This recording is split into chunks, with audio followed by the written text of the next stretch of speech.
हरे राम राम राम हरे हरे, हरे कृष्णा कृष्णा कृष्णा हरे हरे, हरे राम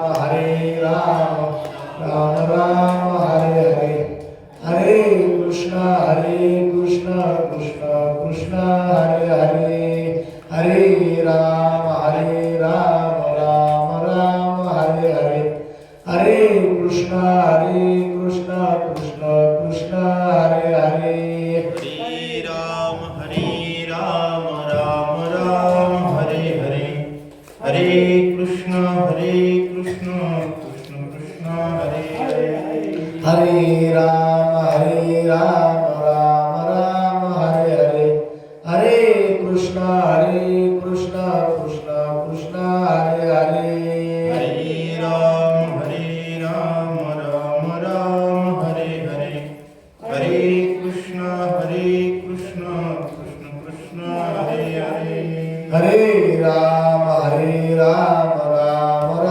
हरे हरे, हरे कृष्णा कृष्णा हरे हरे, हरे राम राम राम हरे हरे, हरे कृष्ण कृष्ण कृष्ण हरे हरे, हरे राम राम हरे हरे, हरे कृष्णा कृष्णा हरे हरे, हरे राम राम हरे हरे, हरे कृष्ण कृष्ण कृष्ण हरे हरे, हरे राम राम हरे हरे, हरे कृष्णा कृष्णा हरे हरे, हरे राम राम हरे हरे, हरे कृष्ण कृष्ण कृष्ण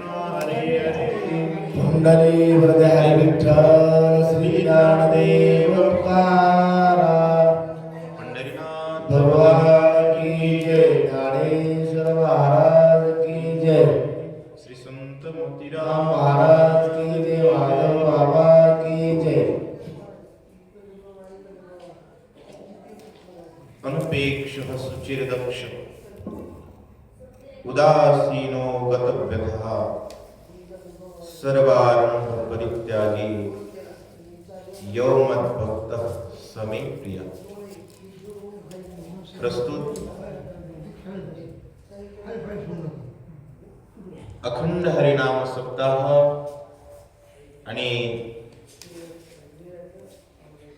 मौजे हडबेवाडी परम पवित्र पुण्यभूमी श्री संत माधव बाबांच्या कृपाशीर्वादाने सुरू असलेला हा हरिनामाचा हरिभजनाचा अखंडचा 7 दिवसाचा सत्संग, दररोजची रामकथा आणि प्रत्येक अमावस्येला कीर्तन, अन्नदान अशा अनेक परमार्थिक छटांनी नटलेलं हे गाव आणि या गावामध्ये सुरू असलेल्या अखंड हरिनाम सप्ताहातील ही दुसऱ्या दिवसाची प्रवचन रूपी सेवा तुमच्या सर्वांच्या प्रेमास्तव माझ्याकडे आलेली आहे. कारण प्रेमास्तव त्या गोष्टी येतात, अधिकार नसताना सुद्धा एखादी गोष्ट मिळते, त्याला कारण प्रेम असतं. कारण एकदा नापास झालेल्याला पुन्हा संधी मिळत नाही सहसा. पहिल्या वर्षी पत्रिकेत नाव टाकलं आणि आमची गैरहजेरी झाली, पुन्हा संधी दिला ते प्रेमाचंच कारण आहे. आणि आदरणीय सुभाष महाराज असतील,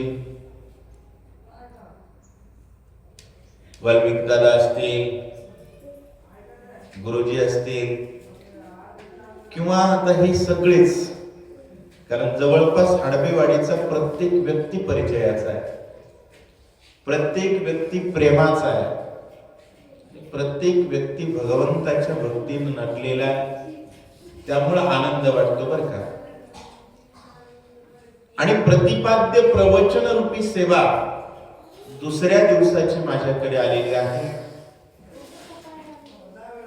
पहिल्या दिवशी देवाच्या स्वरूपाचं वर्णन करावं, कीर्तनाची मर्यादा, आणि कीर्तन, प्रवचन, कथा ही सर्व भजन असेल ही कीर्तनाचीच अंग आहे. हे सर्व गोष्टींना कीर्तनच म्हटलं जातं. भजन म्हणजे कीर्तनच, कथा म्हणजे कीर्तनच, प्रवचन म्हणजे कीर्तनच, आणि कीर्तन म्हणजे कीर्तनच. दुसऱ्या दिवशी ची ही सेवा आणि सेवेनिमित्तानं निवडलेला श्लोक अध्याय क्रमांक 12 भक्तियोग, आणि या भक्तियोगातील 16व्या क्रमांकाचा हा श्लोक आहे. जीवनात अनेक योग येतात, पण सर्वश्रेष्ठ कोणता योग असेल तर तो भक्तियोग आहे. असं करा, नाही तसंच राहू, मोबाईलला असं करा म्हणजे मीच स्पष्ट दिसेल. असं करायचं थोडं, हा बस. जीवनातला सर्वश्रेष्ठ योग कोणता असेल तर तो आहे भक्तियोग आहे. प्रत्येक गोष्ट घडण्यासाठी योगच लागतो, पण भजन घडण्यासाठी संतांची भेट लागते, आणि संतांच्या भेटीनंतर जीवनात भक्तियोग येत असतो. म्हणून या भक्तियोगाच्या सुरुवातीलाच भगवान संत ज्ञानेश्वर महाराजांनी जय जय ओ शुद्धे उदार प्रसिद्धे अनवरत आनंदे वर्षतीये. अनवरत समाजावरती आनंदाचा वर्षाव करणारे संत मायबाप असतात, आणि त्या संत मायबापांचं वर्णन, गुरुचं वर्णन माऊलीने 19व्या मध्ये केलं सुरुवातीला. आणि भगवंताला विचारलं, भगवंता, योगी व्यक्ती योगाच्या माध्यमातून तुमच्यापर्यंत पोहोचतात आणि निर्गुण स्वरूपाच्या ज्ञानाचा, जाणीवेचा आनंद घेतात, आणि भक्त जीवन कसं आहे, तरी तुझ लागी कर्म तुची जयाचे परम भक्तीसी मनोधर्म विकोनी घातला. भक्ताचं जीवन कसं आहे, भक्त प्रत्येक क्रिया करतो ती कोणासाठी, भगवंतासाठी. लक्षात घ्या, व्यवसाय करणारा प्रत्येक व्यक्ती प्रत्येक क्रिया पैसा वाढवण्यासाठी, काय जोडण्यासाठी, धन जोडण्यासाठी. आणि भक्ताच्या जीवनातील प्रत्येक क्रिया हरिनामाची जोडी. काय जोडायचंय, हरिनाम जोडायचंय.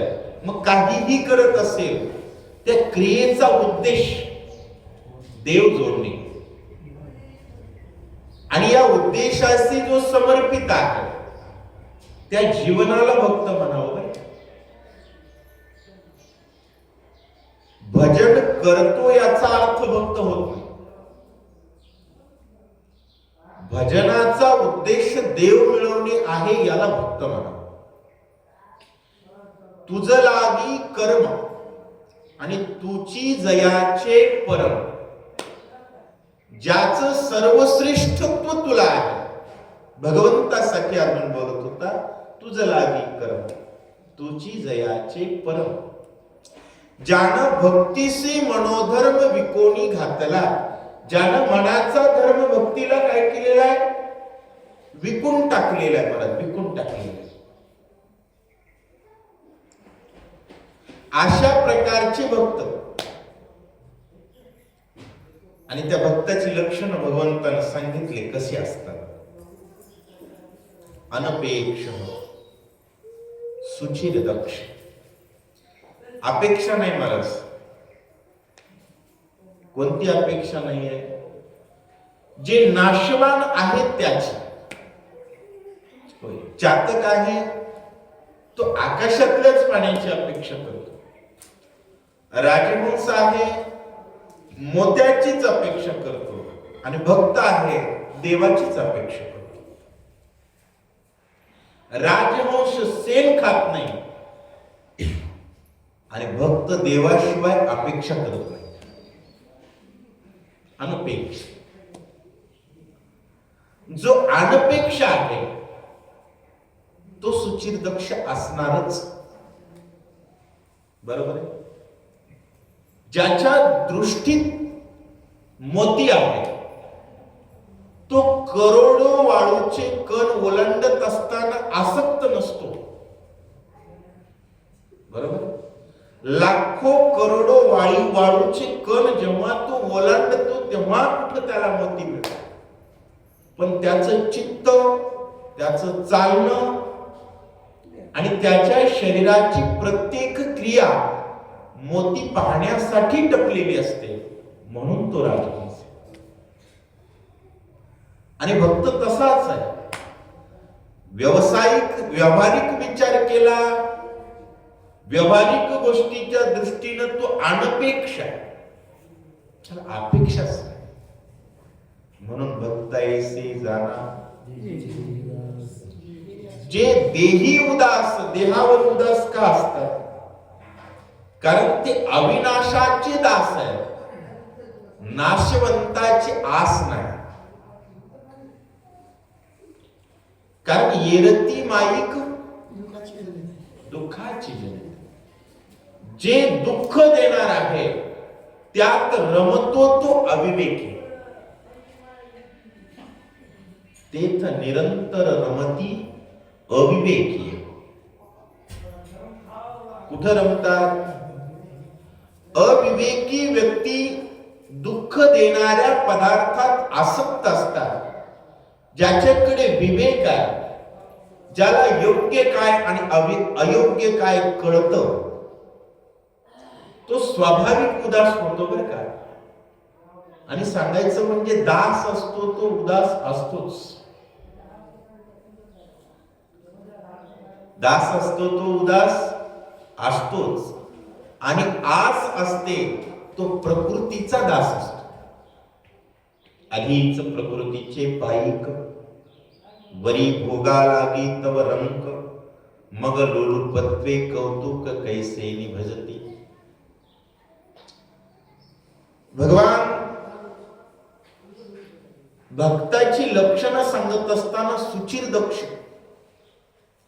सुचिरभूतपणा भक्ताचा कसा आहे भगवान सांगतायत. आणि सांगत असताना उदाहरणं ती दिली. प्रत्येक व्यक्ती पाप धुण्यासाठी गंगेकडे जातो. त्या गंगेचं पावित्र्य भगवंताला आवडलं नाही. उपमा देण्यासाठी आवडलं. कारण लक्षात घ्या, गंगा पापी व्यक्तीचं पाप धुते, पण कधीतरी ती सुद्धा मलिन होते. काय होते? प्रत्येक जर पापीची व्यक्ती तिच्यात स्नान करत असेल, 12 वर्षाला का होईना पण संत यावे म्हणून कुंभमेळा ठेवावा लागतो.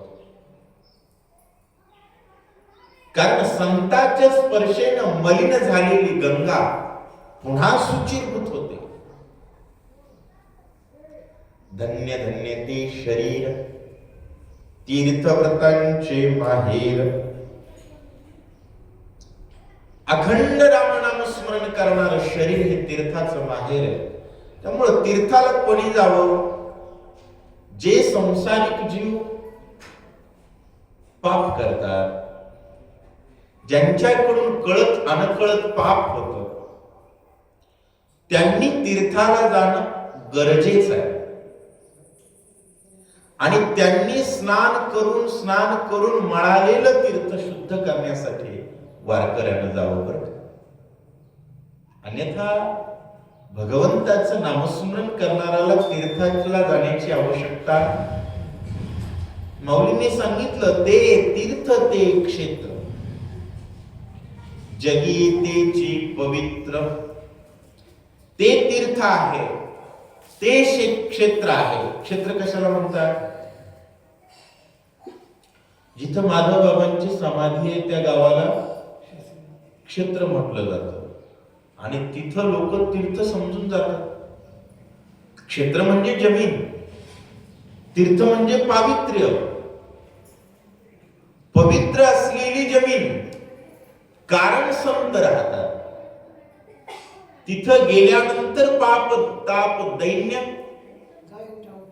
जाय उठाव झाली या भेटी. मग त्या हरिदासाचं सुचित्व कसं आहे ते सांगत असताना सांगितलं महाराज. पहिल्यांदा भगवंतानं काशीचा विकेट घेतला. कोणाचा? कारण पाप झाल्यानंतर माणसं कुठं जायचं म्हणतात? काशी. काशीचा विकेट पाडला. कसा?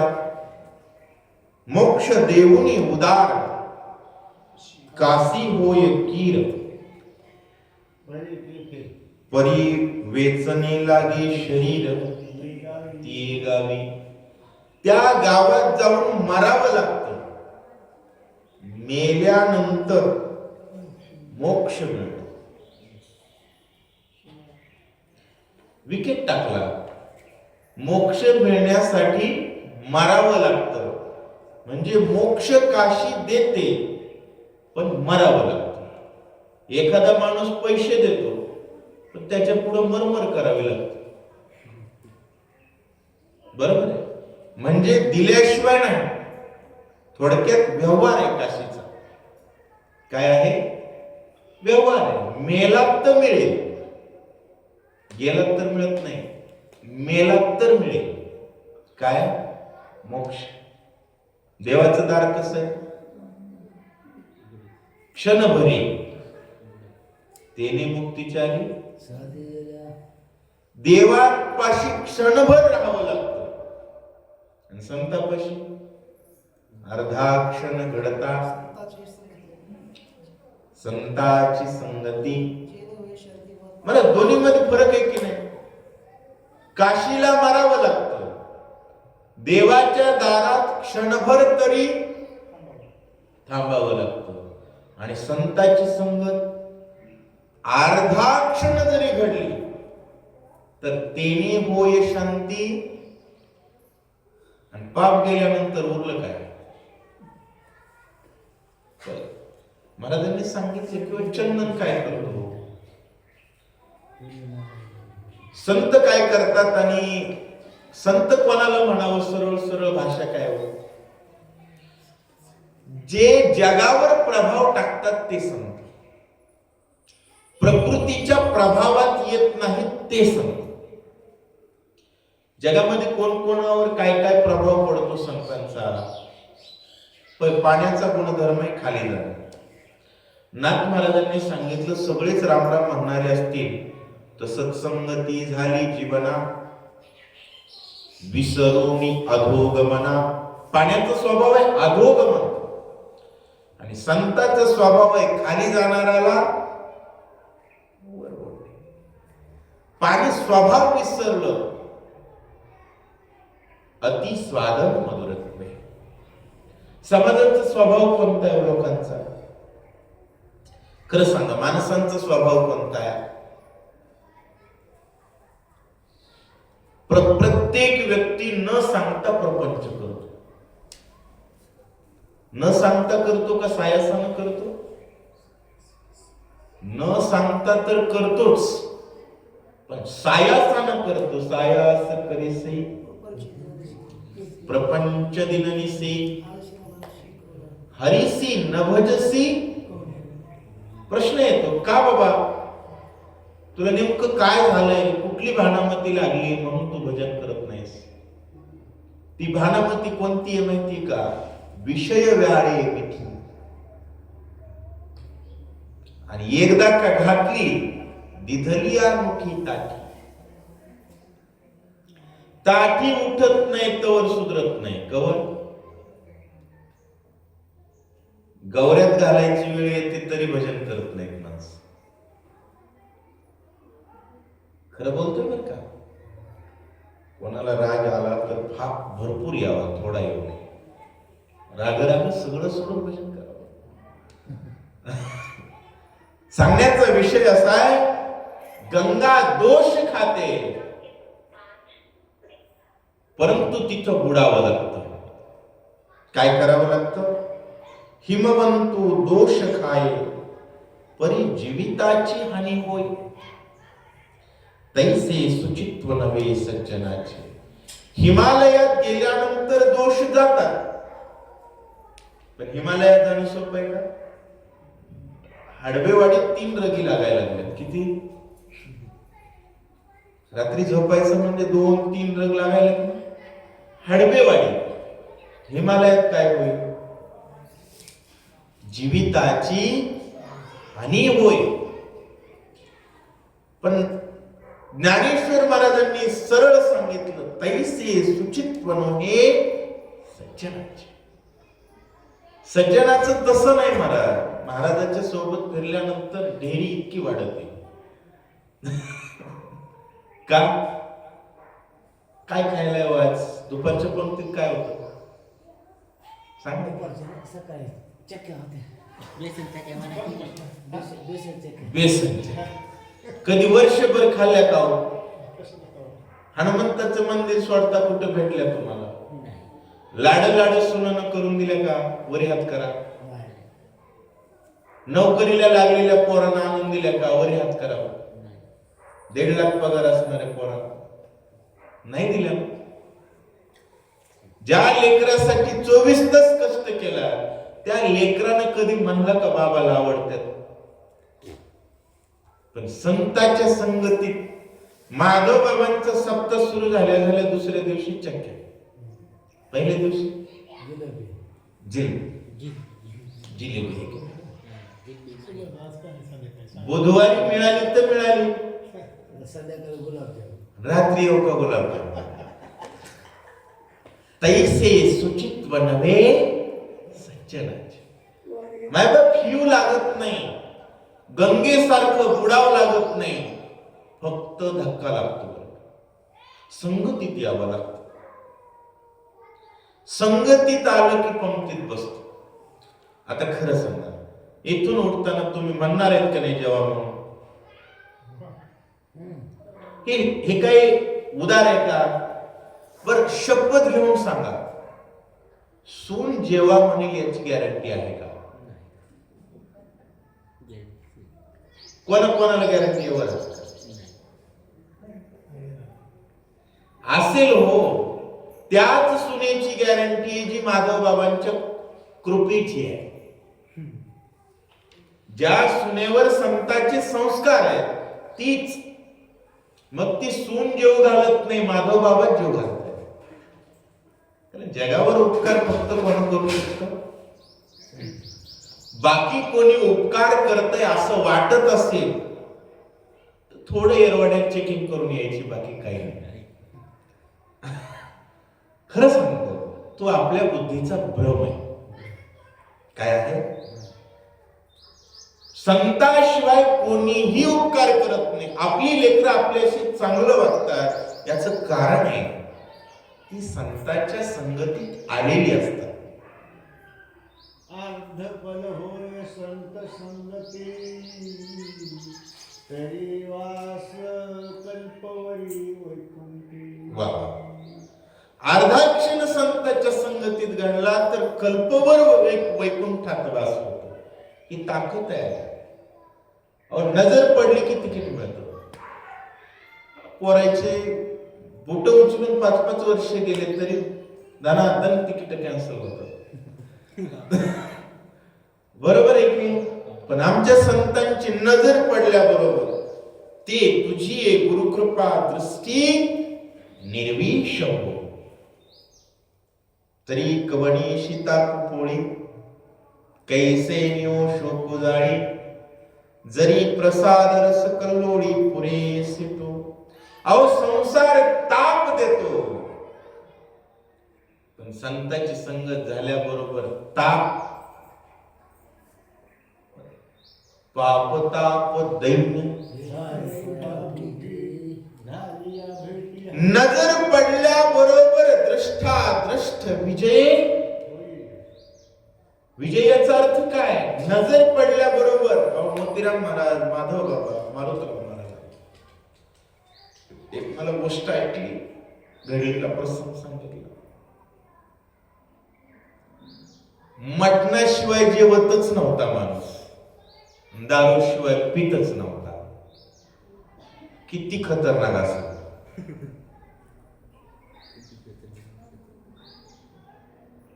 त्या बाईनं मला सांगितलं, महाराज आमचा सासरा होता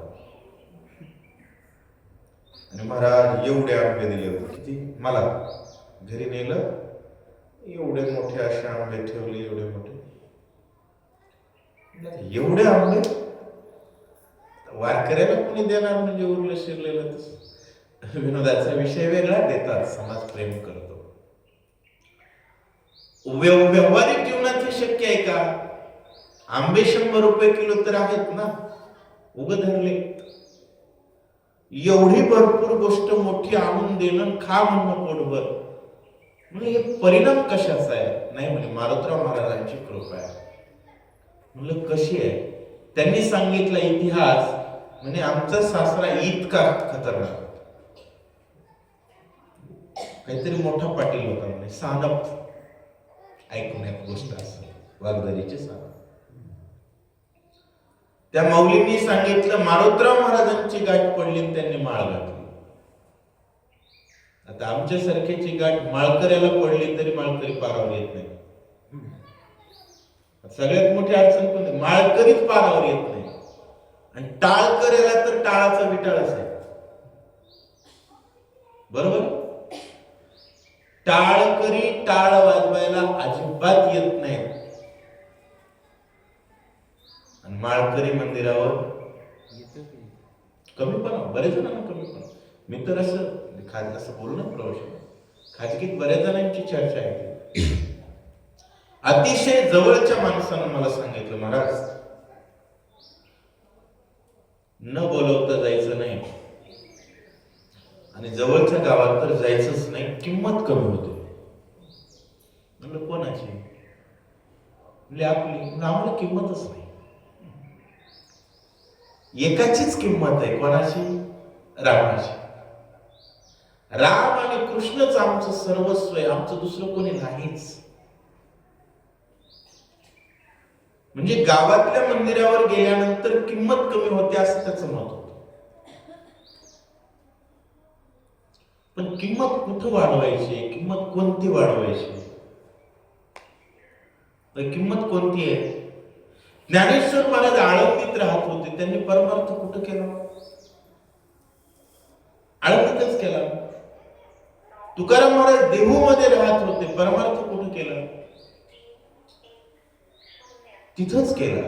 अहो, जेथे जाऊ तेथे तू माझा सांगत. हे जीवनाचं बरं आहे, समजलं पाहिजे. आणि सुचित्व सांगत असताना सांगितलं, आपण सारिखे करीती तात्काळ. काळ बी लागत नाही, वेळ बी लागत नाही. कोणाचं हे तर विचारतच नाहीत संत. कोणाचं आहे म्हणून कृपा करतात का? माझं आहे म्हणून जवळ घेतात. माझं आहे म्हणून जवळ घेतात. आधार शक्तीची अंके वाढविसी कौतुकी, हृदय आकाश पल्लकी परिये देशी निजे. प्रत्येक ज्योतीची ओवाळणी, करसी मनपवनाची खेळणी, आत्मसुखाची बाळलेणी लेव दिसे. एवढी मोठी कृपाळू पुरमावली असतात. सुचित्वे सुचिक अंग होय, आणि पाप ताप हे जाय, परी तेथे आहे बुडणे एक.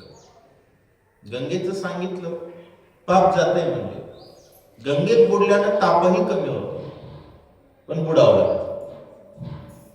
काय करावं लागतं? बुडावं लागतं. म्हणजे गंगेचा विकेट टाकला. पुन्हा दुसरं सांगितलं, खोलीये पारून निजे, तरी भक्ती न बुडीजे. रोकडाची लाहीजे न मरता. गंगेची खोली कळते. कोण्या ठिकाणी गंगा किती खोल आहे, वेगवेगळ्या पॅरामीटर मध्ये ते मोजता येतात. पण संताची खोली कळते का? कळाली असती तर देहूच्या लोकांनी तुकाराम महाराजांना वेडा तुका म्हणले नसते. संतांची खोली कळत नाही आणि त्यांच्यात बुडायची गरज. न मरता मरायची गरज नाही हो. नुसतं मरण तर सोडा, खायला नुकती मिळायला मुक्ती. किती चांगलं आहे. सत्याची शेवटी काय असते? आणि नुसतं सत्याला येणारे पट्टी देणाऱ्यांच्या सुद्धा शेवटी काय असते? नुकतीच आहे. रोज येईल त्याला पण मुक्तीच आहे. संतांच्या संगतीचं भगवंतानं महत्व सांगितलं, पण ते संत ओळखणं कठीण आहे. काय कठीण आहे? लोक म्हणतात कठीण आहे, कठीण आहे. संत ओळखणं काहीच कठीण नाही. खरंच काहीच कठीण नाही. तुमची दृष्टी जर संत शोधण्याची असेल तर एका मिनिटात कळतं संत आहे का असंत आहे. पाहणारा जर साधक असेल तर संत समजायला वेळ लागत नाही. हा संत मिळायला वेळ लागतो. ज्याच्या संगतीत आल्यानंतर संसार खोटा आणि देव खरा वाटायला लागतो, समजावा हा करंट कोणाचा आहे? संताचा. ज्याच्या संगतीत आल्यानंतर व एखादा महाराज बघितल्यानंतर आपण जर त्याची दक्षिणा विचारत असू आणि दक्षिणेवरून त्याला मोठं समजत असू तर समजावा हा संत. कारण त्याला बघितल्यानंतर तुम्हाला संसार आठवतोय. एखादा प्रसिद्ध व्यक्ती, टीका नाही करायची मला, एखादा प्रसिद्ध व्यक्ती, त्याचा अंदाज आपण काढतो. त्याची गाडी 20 लाखाची असेल, बंगला 50 लाखाचा असेल, पण आपण विचार करत नाही त्याची साधना किती आहे. आपण सप्ताहात नेम देताना कधी असं विचार केला का? ज्या महाराजांनी 500 लोकांना माळी घातल्या, 500 लोक त्यांच्यापासून परमार्थाला लागले, 100 गावामध्ये त्यांनी सप्ताह उभा केलाय, असा विचार करून कधी तारीख दिली का? तसा विचार त्यांच्या डोक्यात येत नाही. ती साधक नाही. आणि अशा विचारानं जो जगत नाही तो संत नाही. ते दोन्ही संसारिक आहे आणि दोन्हींच्या डोक्यातही संसार आहे. ते या लिस्ट मध्येच येत नाही.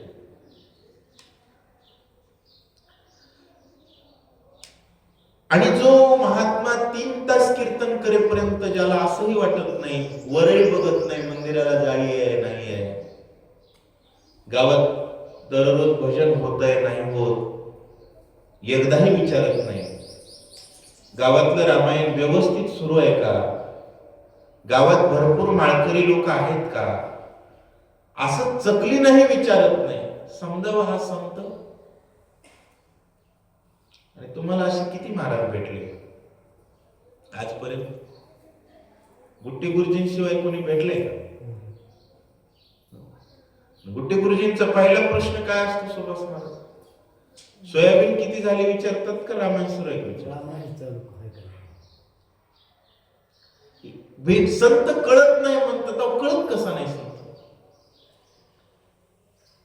ज्याचं सहज बोलणं, ज्याच्या अनुसंधानात देव आहे आणि ज्याच्या उद्देशात समाजाचं हित आहे तो संत. बहु अवघड आहे हो अवघड, पण कोणासाठी? संत भेट अवघड आहे, संत ओळखणं अवघड नाही. संत ओळखण्याची वृत्ती नाही हा प्रॉब्लेम. तुकाराम महाराज चांगले याचे देऊच्या लोकांना खरंच माहिती नव्हतं का? तुकाराम महाराज प्रामाणिक आहेत हे देऊच्या लोकांना माहिती नव्हतं का? मान्य करण्याची भावना नव्हती. आणि ती भावना नसणं याला पाप म्हणतात. ती भावना नसणं याला पाप म्हणतात. तेही पाप जातं जर कृपा संतांची झाली तर. म्हणून असो जो ऐसा सुचित्वे तीर्था कुवासा जेने उलंघविले दिशा म्हणून. तीर्थाचा विचार केला तर सुचित्वाच्या दृष्टीनं तीर्थ कच्चे आहेत. आतू बाहेरी चोखाळू सूर्य जैसा निर्मळू तत्वार्थीचा पायाळू देखना जो. नवा सूर्य मागच्या बाजूने काळा आहे का, पुढच्या बाजूने काळा आहे का? सर्व बाजूने तसा तो तेजस्वी आहे. तसं पाहता अवगुण दिसेच. ज्याच्यामध्ये अवगुणच दिसत नाही. काही जण म्हणतात तो चांगला आहे हो संत, पण त्याच्यात एक अवगुण आहे. तो अवगुण तुम्हाला वाटतो. जगामध्ये गुण एकच आहे. जगामध्ये गुण एकच आहे. राम भक्ती हा गुण आहे आणि राम भक्ती विसरणं हा दुर्गुण आहे. राम भक्ती हा गुण आहे आणि त्याला विसरणं हा दुर्गुण आहे. मग एखादा मुख्यमंत्री जरी झाला आणि भजनाला येत नसेल तो दुर्गुणी आहे. कोणत्या गुणी आहे? दुर्गुणी. केवढंही मोठं पुण्यकर्म करतोय पण देवाचं भजन करत नाही, त्याला वाटतंय ते पुण्य आहे, ते पापच आहे. शेवटी एकच सिद्धांत निघतो, नामासी विनमुख. एखादा संत आपल्याला वाटतो पण त्याच्या मुखातून राम निघत नाही. एक तास जर सोबत राहिलं आणि त्याच्या मुखातून एकदाही राम निघत नसेल, होय फेल महाराज. पुन्हा जवळ बसायचं नाही. कारण सुगंध देत नाही त्याला फुल म्हणायचं नाही, राम म्हणत नाही त्याला साधू म्हणायचं. होय, सुगंधाच्या जवळ बसल्यानंतर, फुलाच्या जवळ बसल्या सुगंध येणारच. चंदनाच्या जवळ बसल्यानंतर सुगंध येणारच आणि संतांच्या जवळ बसल्यानंतर राम म्हणणारच. म्हणत नाही त्याला संत म्हणण्याचा संबंधच आहे. बैसता संताचे संगती कळो आले कमळापती. संतांच्या संगतीत आल्यानंतर देव कळतो. कोण कळतो? व्यावसायिकाच्या संगतीत आल्यानंतर व्यवहार कळतो. श्रीमंताच्या सोबत बसल्यानंतर माणसाला काय कळतं? व्यवहार कळतो. कारण ते आपण त्याला विचारतो एवढं कसं कमवलं, तो सांगतो बाबा बापाचं काहीच नव्हतं. इथून सुरुवात असते बरोबर. पठ्ठ्यानं कमावलंय, रक्ताचं कार्ड केलंय. आपण तुझी राख होणार आहे त्याचं काय? कष्टाने संसार केला याचा अर्थ वैकुंठ मिळतो का? याचा अर्थ तुमचं जगणं व्यवस्थित आहे, पण त्या व्यवस्थित असलेल्या जगण्याचा वापर उद्धारासाठी केला नाही. हा वाद नाही तरी गेला. जो वाया गेला नाही आणि जो वाया गेलेल्याला आणतो तो संत.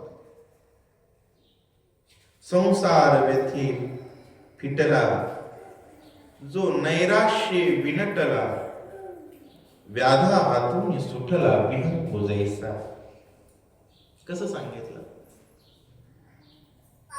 जसं एखादं पाखरू शिकाऱ्याच्या हातात सापडलं. त्या दिवशी विषय झाला, आम्ही सुभाष महाराजांनी आम्ही बसलो होतो, डाळे खायला बोलवलं. सुंदर शिवार आहे बरा झाडवेवाडीचा, प्रसन्न वाटतं. कुठे केळीची झाडे आहेत आणि प्रत्येक शेतात मोटरी चालू होते. भडभड भडभड पाणी वाहू लागलं. भजनाचं फळ आहे का नाही? बऱ्याच गावात टँकरनं दारू चालते. ज्या गावात पाणी वाहतं कारण ज्यांचा कंठ राम नाम गर्जन करतो ना, तिथं काही कमी नसतं महाराज. हिरवा गार शिवाय मस्त बसलो महाराजांनी, डाळे उपडले, भले एवढे मोठे. राजा राजा असतो. कितीही जवळचा किराणा दुकानदार असेल तर किलोभर काजू महाराज खा म्हणून देतो का? पहिली गोष्ट देतच नाही, आणि दिले तर 2. पण सुभाष महाराजांनी ढाळे एवढे आणले. आता म्हणलं खायचे कसे?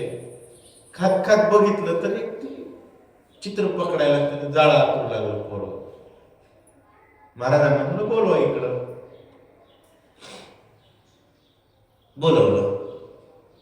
बोलवल्यानंतर म्हणलं आता याला आधीच बोलावं काही तर उठून जाईल. त्याला 2-3 डाळे खाऊ दिले आणि खाता खाता म्हणलं बाबा काय करतोस, काय करायला असेल? म्हणलं चित्र पकडायला. म्हणलं भिंतीचे चित्र आहेत का? नाही म्हणला महाराज, पाखरं पकडायला. म्हणलं कशासाठी? विकता.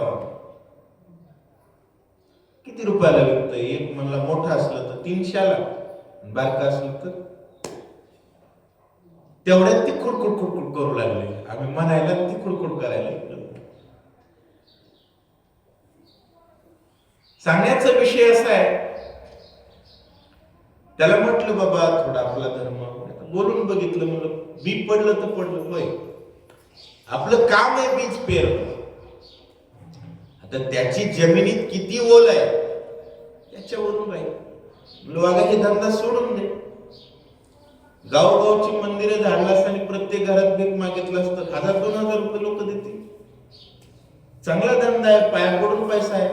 आणि खरं की पाया पडून पैसा आहे, आशीर्वाद आहे. म्हणला महाराज घरी विचारून बघतो धंदा सोडायचा. म्हणलं एवढी पाखरं तरी सोड, धंद्याचं बघू पुन्हा. 200 रुपये दिले की त्याला म्हणला सोडतो पाखर. ते पाखरू ज्यावेळेस हातातून सुटलं, दोन्ही पाखरं सोडायला लावली. पाखरू ज्यावेळेस हातातून सुटलं, त्या पाखराच्या चेहऱ्यावर आनंद किती आहे. तसं भगवान सांगतात, व्याधा हातून सुटला विहंगू जैसा. तसं माणसं संतांच्या संगतीत आल्या संसारातून सुटतात. कारण संसार ही एक शिकारच आहे. एकदा 5 मंगळाष्टिका म्हणून बांधला की 13 दिवस घालेपर्यंत सुटतच नाही. 13 दिवस कळली तोपर्यंत सुटतच नाही. पण भजनाला लागलेला महात्मा मुक्त असतो. मुक्त असतो. संसार असोनी काय संसारी असावे, असोनी नसावे. कसं मारुतराव महाराजांचं जीवन बघा, संसारात होते की नाही? बरं त्यांचा बी संसार वजनदार आहे, काही कमी आहे का? पण दिवसात 11 कीर्तन करत होते. म्हणजे किती महाराज, संतांचं सामर्थ्य संतांनाच नाही. आपल्याला 1 तास रामायण सांगितलं की 1.5 भाकर लागते महाराज. त्याचा काही विषयच नाही. शरीर अन्नमय कोश. संतांचं सामर्थ्य अफाट असतं, अफाट. व्याधाच्या हातून जसा राजहंस सुटावा, पक्षी सुटावा, तो जसा आकाशात भरारी घेतो, ती सुटलेली पाखरं थांबली का तिथं? भरकन उडून गेली मला. तसं संसारातून मुक्त असावा. जसं माशी मध घेते. तुम्ही मोळ्याच्या माश्या बघितल्या जातात. ती ज्यावेळेस फुलावर बसते ती चिटकत नाही. पण पाकाचं गुऱ्हाळ माहिती, गुळ बनवायचं. तीच माशी तिथं मात्र पाकामध्ये चिटकून मेलेल्या बऱ्याच दिसतात. मधमाशीच आहे, पण ती पंख चिटकत आहेत ही विसरली आणि तिची हानी झाली. काय झाली? हानी झाली आणि परिणामी तिचा जीव गेला. आणि अगदी तसंच आहे, मध घ्यावा पण पंख मोकळे असावे. काय असावे? तसं संत संसारात असतात पण त्यांची पंख मोकळी असतात. आणि संसारिक जीव संसारात असतो, पूर्ण बुडतो, कारण पंख वाचवायचं विसरतो आणि विसरला तया. आणि एकदा का व्यक्ती संतत्वाला प्राप्त झाला ना, तैसा सतत जो सुखे कोणीही टवच न देखे. नेनी जे गता आयुष्ये लज्जा जेवी. कसं महाराज? सतत जो सुखे, सततच सुख आहे. संसारिक माणसाचं सतत सुख नाही. ही संसारिकाची उपमा का देतोय? संसार वाईट नाही, संसाराला चिटकणं वाईट आहे. नाहीतर कधी कधी संन्यासी माणसं गृहस्थाश्रमाची खिल्ली उडवतात. खिल्ली नाही उडवायची, चारही आश्रमाचं पोषण गृहस्थाश्रम करतो. संन्यासी कुणाच्या हातावर जातो? संन्याशाचं पोट कोणाच्या हातावर आहे? कोणीतरी माईला भाकरवाड म्हणावंच लागेल. वानप्रस्थाला सुद्धा जगायचं असेल तर संन्यासी आश्रम आहे. आणि संसार करणारा नवरा सुद्धा बायकोच्याच हातात आहे. गृहस्थाश्रम श्रेष्ठ आहे, चिटकणं वाईट आहे. मग संसार कसा करावा? महाराज संतांच्या संगतीत आल्यानंतर झालं 5:30 वाजले. संतांच्या संगतीत आल्यानंतर होतं काय? आणि कर्मारंभा लागे जया अहंकृती नाही अंगे, जैसे निर्इंधन आगे विझून जाय. आग किती मोठी आहे पण जळत टाकणं बंद केलं की विझून जाते. तसं संसार खूप मोठा आहे पण संसारिक भावनेचं जे इंधन आहे ते टाकणं बंद केलं ना, संसारिक भावनेचा अग्नी आपोआप कमी होतो आणि आनंद वाढत असतो. मग सुचित्व संतांचं असं आहे, संतांच्या संगतीत आल्यानंतर संसारिक जीव, वर्षभर संसार करणारी माणसं मागच्या 8 दिवसात सगळी कामं हडबेवाडीनं आटोपून घेतली. सगळीच कामं आटोपून घेतली, बरोबर. आणि आता 7 दिवस फक्त काय करायचंय? आनंद घ्यायचा आहे. हे संतांच्या संगतीचा परिणाम. सुचित्व स्वतःच तर आहे पण अतिशय मलिन झालेल्या विषयी जीवांना सुद्धा ते सुख देण्याची सुचिरभूतता त्यांच्यात आहे. गंगा आपल्यापासून 500 किलोमीटर लांब असेल, जास्त 1000 किलोमीटरच्या आसपास गंगा लांब आहे. गोदावरी नाही, ही गोदावरी आहे. आपण म्हणतो गंगा आहे, गोदावरी. गंगा साधारणतः 1700 किलोमीटर तर मिनिमम. एवढी लांब गंगा आहे. हडबेवाडीची माणसं सुखात पाप धुवायला कधी गेली असते? ही संतांच्या संगतीत पाप जातात. जो संतांच्या संगतीत येत नाही, हौसनं कधीतरी गंगेला जातो, त्याचं धुण्यासाठी गंगा आहे.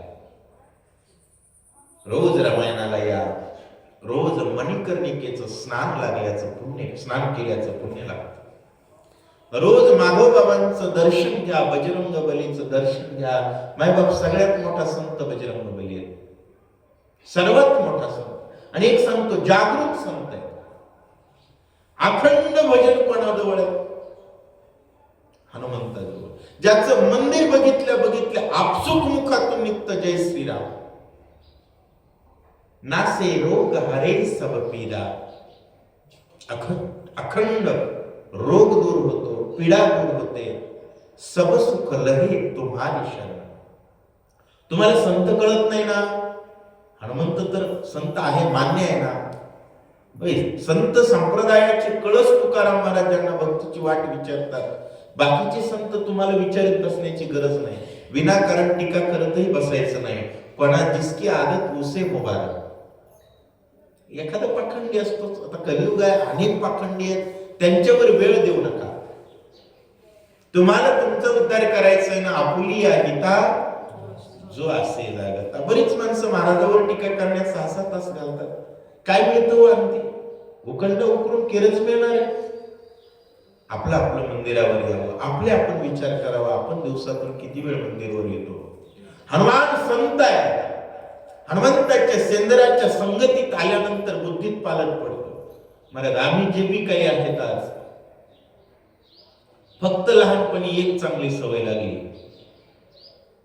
4 वाजले शाळा सुटली की आम्ही मंदिर झाडायचो. रोज मंदिर झाडायचो. आणि ती सवय मला आजही आहे. माझं प्रवचन असो नाही तर मी रामायणासाठी गेलेलो असो, मंदिरवर कचरा कोण्याही गावात दिसो, आपण हातात फडा घेऊन जातो. कारण आपण सेवा बजरंग बलीची करतोय. सर्वात मोठी भक्ती दास्य भक्ती. कीर्तन करणाऱ्यांची मंदिर आहेत का भजन करणाऱ्यांची? माधवबाबा भजन कीर्तन करत होते का? भजन करत होते. बजरंग बलीने कंबर बांधून कीर्तन केलंय का? सेवा केली. गावोगाव कोणाची मंदिर आहे? जो जितकं भजन करल त्याची तितकी मंदिर आहे. माधव बाबांची 50-60 गावामध्ये तर असतील समाधी. मोतीराम महाराजांची समाधी 100-500 गावांमध्ये असेल. सर्वात जास्त भजन जगाच्या पाठीवर कोण केलंय? या बाबांना केलंय, हनुमंतानं केलंय. सर्वात जास्त मंदिर कोणाचे? अहो, घरासाठी राब राबणाऱ्या म्हातारा मेलं तर समाधी नाही, पण देवाचं भजन करणाऱ्या हनुमंताची प्रॉपर्टी माहितीये का? एका गावात एक प्लॉट असलेला एकच व्यक्ती आहे, त्याचं नाव हनुमान. प्रत्येक गावात प्लॉट आहे आणि प्रत्येक गावात 50 लाखाचं बांधकाम आहे. किती लाखाचं? 50,000 तरी गाव असतील ना महाराष्ट्रात. उग महाराष्ट्राचं धरलं 42,000 गाव आहे, 28,000 ग्रामपंचायती आहे, 350च्या जवळ नगर परिषद आहे, 150 नगर पंचायती आहे आणि 29 महानगरपालिका आहे. 60-70 हजार मंदिर महाराष्ट्रात असेल. करा गुणाकार 50 लाख गुणिले आणि सांगा कोणाची प्रॉपर्टी इतकी जास्त? अदानी अंबानी हरपले ना, कोणी उरला काय इथपर्यंतच्या प्रॉपर्टीचा? बरं, अखंड प्रॉपर्टी आहे. मंदिर वाढणारच आहेत, कमी नाहीत होणार. वस्ती वाढली म्हणून वस्तीच्या मालकाचं मंदिर नसतं, बजरंगबलीचंच मंदिर. त्यामुळं भजन करेल त्याची तितकी मंदिर आहे. नंबर 2 ला महादेव येतात. नंबर 2 ची मंदिर कोणाची? भजनात नंबर 2 ला घालेलं महादेवच हनुमान एकच आहे, पण या दोघांच्याच थाट जास्त आहे. त्यामुळं मायबा आपलं जीवन सुचिरभूत असावं, माणसाला स्वतःच खरंही कळावं आणि हित ते करावे. ही हित ज्याला कळतं ते संत आहेत. अजुना अशा प्रकारची जी भक्त आहेत, येरा नाम मी ठेवे मग भजती ओज बरवी, न भजत या दावी योगी आजो, तयाचे आम्हा व्यसन आमुचे तो निज ध्यान, किंबहुना समाधान तो मिळे तर. महाराज तो मिळाला की मला समाधान वाटतं असं कोण म्हणतात? भगवान बोलतायत. नाही तर बरीच महाराजांची तारीख मिळाली पण देणगी गोळा नाही झाल्यास कसं वाटतंय? देणगी गोळा झाली नाही, नेमकी तारीख आधीच घेतली, मग कसं वाटतंय? भीती वाटते महाराजांची. बरोबर आहे की? असो, विनोदाचा विषय. लक्ष्मी सहाय्यक आहे, लक्ष्मी ध्येय नाही, साधन आहे. बरोबर आहे? पाय तिच्या हातात आहे, पण तिच्या हाताची आवश्यकता आहे, आस पायाची आहे. माझे चित्त तुझे पायी राहो ऐसे करी काय. मायबाप एकच मागणं मागावं. आपली परंपरा आहे. शेवटचा अभंग कोणता असतो पूजेचा? हेची दान देगा देवा तुझा विसरण बाबा, आणि वर्षभर गुण गाईन आवडी हीच माझी, नको म्हटले नाही, नलगे म्हटले. नलगे मुक्ती धन, नको म्हटले नाही, नलगे गरज नाही. मला गरज कशाची आहे? तुझ्या पायाची आहे. संत संग दे सदा, संत संग दे सदा. बाप अशा पद्धतीत हडबेवाडीचं वातावरण भक्तिमय असावं. गावाची प्रॉपर्टी, माणसाच्या कपाळावर गंध आहे, गळ्यामध्ये भगवंताचं नाव आहे, आणि गळ्यामध्ये माळ, कपाळावर गंध, मनाला छंद आणि मुखामध्ये नाव, चेहऱ्यावर आनंद, याला म्हणावं प्रॉपर्टी. नाहीतर 5 मजली घर आणि घरात बापाला मार, अशी घर आहे. भाकर नाही मारत बऱ्याच जणांना. अशा प्रकारची परिस्थिती का ओढवते? संतांच्या संगतीचा अभाव. म्हणून संत संगतीत येण्याचा विचार करावा आणि त्याच विचारानं जगावं. हीच भावना, हेच श्रेय आणि हेच फळ आहे बरं का. सप्ताह झाला तर नवे 2-3 माळकरी बनावेत. सप्ताह आहे तर नवे 4-2 माणसं मंदिरावर यावेत. जी आहेत तर ती तर आहेतच, बरोबर आहे. आपला वेल वाढावा आणि गगनाला जावा ही अपेक्षा माधवबाबांच्या चरणी व्यक्त करूया.